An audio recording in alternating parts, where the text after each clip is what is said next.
नमस्कार प्यारे विद्यार्थियों, मरुधरा एजुकेशन ग्रुप की ऑनलाइन कक्षाओं में आपका स्वागत है। हम पढ़ रहे हैं बीएससी फाइनल ईयर की क्वांटम मैकेनिक्स फिजिक्स। कौन सी फिजिक्स पढ़ रहे हैं? Quantum mechanics physics. Quantum mechanics physics में हमारा थर्ड चैप्टर चल रहा था। कौन सा चैप्टर? थर्ड चैप्टर चल रहा था क्वांटम इफेक्ट, क्वांटम प्रभाव क्या होता है और उसमें विस्थापन की उत्पत्ति कैसे होती है। विस्थापन की उत्पत्ति के बारे में हम अध्ययन कर रहे थे। तो उसमें हमने यहाँ तक पढ़ लिया था कि जब भी किसी इसमें माना हम एक फोटोन लेंगे, वो आपस में अन्योन्य क्रिया करेंगे तो एनर्जी उत्पन्न होगी, इलेक्ट्रॉन उत्तेजित अवस्था में चला जाता है। उत्तेजित अवस्था से कुछ ऊर्जा का अवशोषण करके वह प्रतिक्षिप्त हो जाता है। जो इलेक्ट्रॉन होता है वो प्रतिक्षिप्त हो जाता है।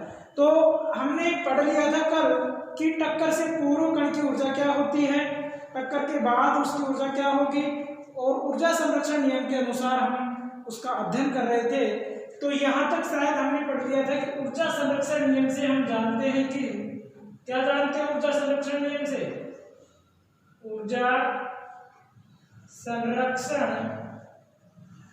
नियमानुसार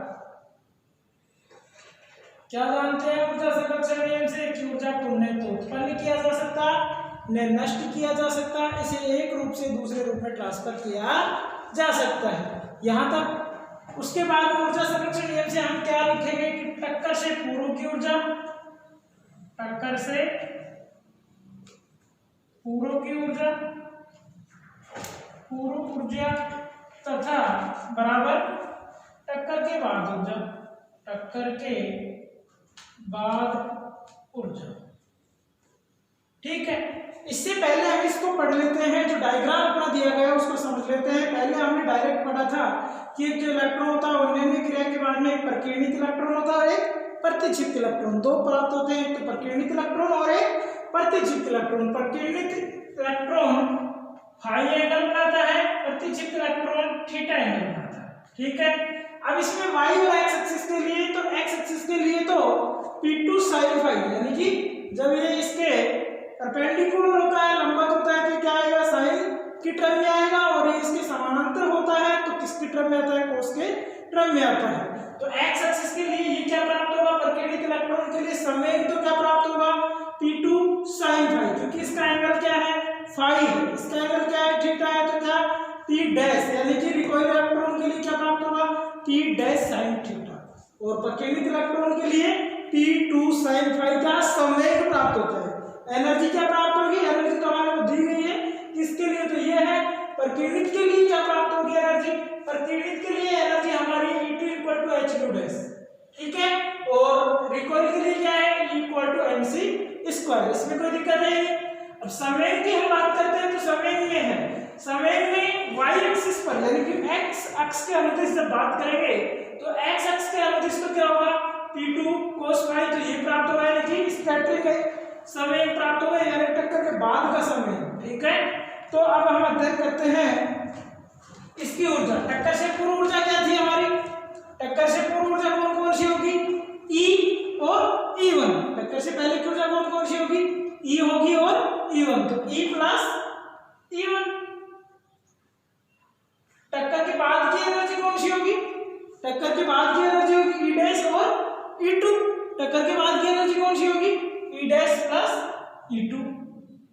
अब इनकी वैल्यू रखेंगे तो E की वैल्यू तो क्या है अपने पास? यहां से करते हैं। E की वैल्यू है m log c square plus E1 की वैल्यू क्या है? h equal to E dash की वैल्यू क्या है? mc स्क्वायर प्लस E2 की वैल्यू क्या है? h new dash. ठीक है, अब हम ओनली इसका पक्षांतरण करें। पक्षांतरण करेंगे तो क्या प्राप्त होगा हमारे को? h new minus h new dash, h new इसका इधर आया h new dash, mc square minus m not c square. ये प्राप्त होगा। ये इसको हम समीकरण नंबर 1 दे देते हैं। कितना आ गया? समीकरण नंबर 1। इसकी वैल्यू आ गई। अब इससे हम कॉमन भी ले सकते हैं। h को कॉमन लेंगे तो क्या हो जाएगा?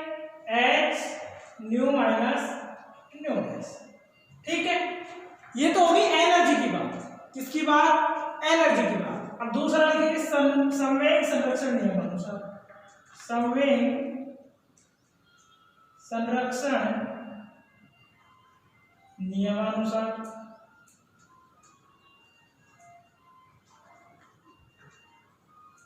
संवेग संरक्षण नियमानुसार एक्स अक्ष के अनुदिश लेंगे हम पहले। किसके? एक्स अक्ष के अनुदिश। किसके लिए लेंगे? एक्स अक्ष के अनुदिश। ठीक है, तो एक्स अक्ष के अनुदिश जब संवेग की बात करेंगे तो संवेग एक्स अक्ष के अनुदिश इक्वल टू क्या होगा? 0 है, तो p प्लस p1। एक्स अक्ष के अनुदिश ले रहे हैं तो p प्लस p1। और दूसरा क्या होगा? दूसरा क्या होगा? p2 cos फाइव और p डैश cos थीटा। ये होगा ना, तो हम लिखेंगे टक्कर से पूर्व संयोग संवेग, टक्कर से पूर्व संवेग तथा टक्कर के बाद संवेग। टक्कर से पहले कौन कौन सा है? p plus p1, p plus p1। टक्कर के बाद कौन सा है? p2 cos five plus p dash cos theta. अब p2 की वैल्यू रखेंगे p1 p2 p डैश की, तो p की वैल्यू तो क्या है? 0 है, प्लस p1 की वैल्यू क्या है? h न्यू अपॉन c है। p2 की वैल्यू क्या है? p2 h new dash upon c है, h new dash upon c cos five plus p dash की वैल्यू क्या है? mv cos theta. यहां तक किसी कोई दिक्कत? अरे भाई किसी कोई दिक्कत हो तो दोनों तरफ c से मल्टीप्लाई कर दो। दोनों तरफ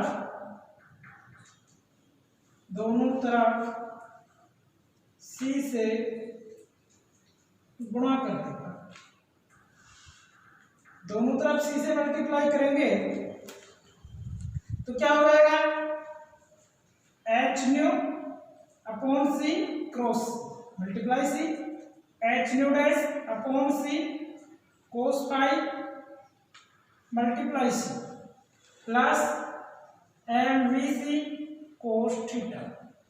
c से c कैंसिल आउट, c से c कैंसिल आउट, क्या बच जाता है? लिख देते हैं h new equal to h new cos five plus mvc cos theta. पक्षांतरण करें, पक्षांतरण करेंगे mvc cos theta equal to क्या आ जाएगा? mvc cos थीटा बराबर h न्यू, ये इधर आ जाएगा तो नेगेटिव हो जाएगा, h new dash cos five. Equation number. यहां तक किसी स्टूडेंट को दिक्कत हो? बहुत आसानी से समझना है, वेरी वेरी इंपॉर्टेंट टॉपिक है ये। आपके मैथमेटिकल फिजिक्स में चलता था लास्ट ईयर, सेकेंड ईयर में मैथमेटिकल फिजिक्स में था ये थोड़ा बहुत। ठीक है, समीकरण नंबर 2 तक किसी को दिक्कत? इसके बाद y अक्ष के अनुदिश संवेग संरक्षण नियम लगाएंगे, तो y अक्ष के अनुदिश, y अक्ष के अनुदिश,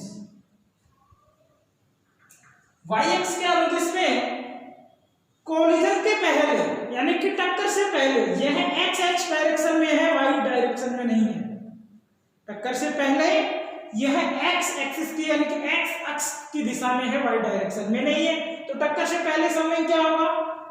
अब इसमें भी लिखेंगे टक्कर से पूर्व, टक्कर से पूर्व समय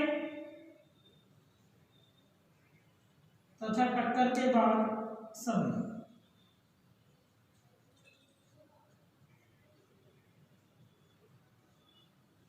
यहां तक किसी कोई दिक्कत? अब हमने कहा है कि यह x यानी कि कोलिजन से पहले x अक्ष डायरेक्शन में ही है, y अक्ष डायरेक्शन में नहीं है।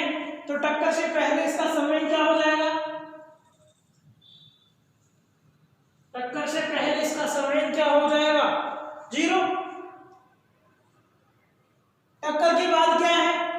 P2 sin phi plus plus नहीं, दोनों विपरीत डायरेक्शन में है, एक इधर है एक इधर है, दोनों विपरीत डायरेक्शन में, तो चिन्ह क्या आएगा?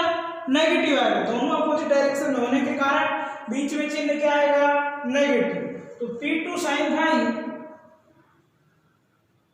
Minus P dash sin theta, P dash sin theta. अब इनकी वैल्यू पुट करेंगे, वैल्यू पुट करेंगे तो P2 sin फाई यानी P2 की वैल्यू क्या है? P2 की वैल्यू क्या है? h new dash upon c, h new dash upon c sin phi minus P dash की वैल्यू क्या है?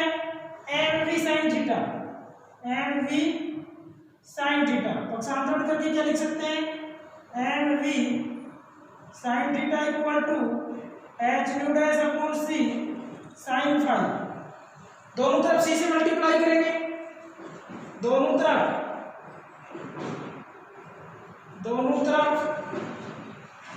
c से मल्टीप्लाई करेंगे, दोनों तरफ c से मल्टीप्लाई करेंगे तो क्या प्राप्त होगा? mv, इस समीकरण को करेंगे c से, mvc sin theta h new dash upon c multiply c sin phi. c से c कैंसिल आउट, क्या बच गया? mvc sin theta equal to h new dash sin phi. Equation number है। यहाँ तक विद्यार्थियों को दिक्कत, समीकरण 3 तक किसी को कोई दिक्कत हो तो वो पूछ सकता है। क्या किया है इसमें? डायग्राम को अच्छे से समझना है, डायग्राम पे डिपेंड है सारा सॉल्यूशन, ठीक है। डायग्राम में हमने टक्कर से पहले की ऊर्जा देखी है, टक्कर के बाद की एनर्जी देखी है, टक्कर से पहले संवेग देखा है। अब संवेग में दो अक्ष के अनुदिश देखा, एक तो एक्स अक्ष के अनुदिश संवेग और एक वाई अक्ष के अनुदिश। तो एक्स अक्ष के अनुदिश तो टक्कर से पहले भी संवेग प्राप्त हुआ था, और वाई अक्ष के अनुदिश देखा तो टक्कर से पहले कोई संवेग प्राप्त नहीं किया है। एक्स अक्ष डायरेक्शन में है, एक्स डायरेक्शन में है, वाई डायरेक्शन में नहीं है, तो इसके लिए टक्कर से पहले इसका संवेग वाई अक्ष के अनुदिश 0 होता है, ठीक है। तो यहां तक हमने प्राप्त किया। मान समीकरण 2, 1 और 3 तीनों को आपको याद रखना है। समीकरण 1, 2 और 3 को आपको याद रखना है। अब इसके बाद में हम करेंगे समीकरण 2 और 3 का वर्ग करके जोड़ेंगे। क्या करेंगे? समीकरण 2 व 3 का वर्ग करके जोड़ने पर। तो प्यारे विद्यार्थी, ये काम आप घर से करोगे।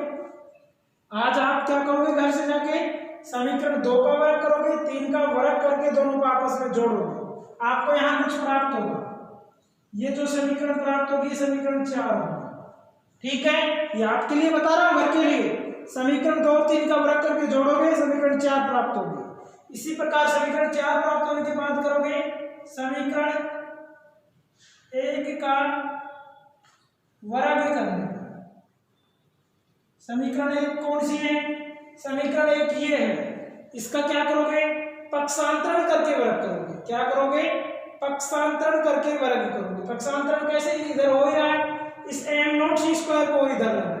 इसको लाना है m0c² में, यानी क्या लिखेंगे? mc² इक्वल टू क्या हो जाएगा?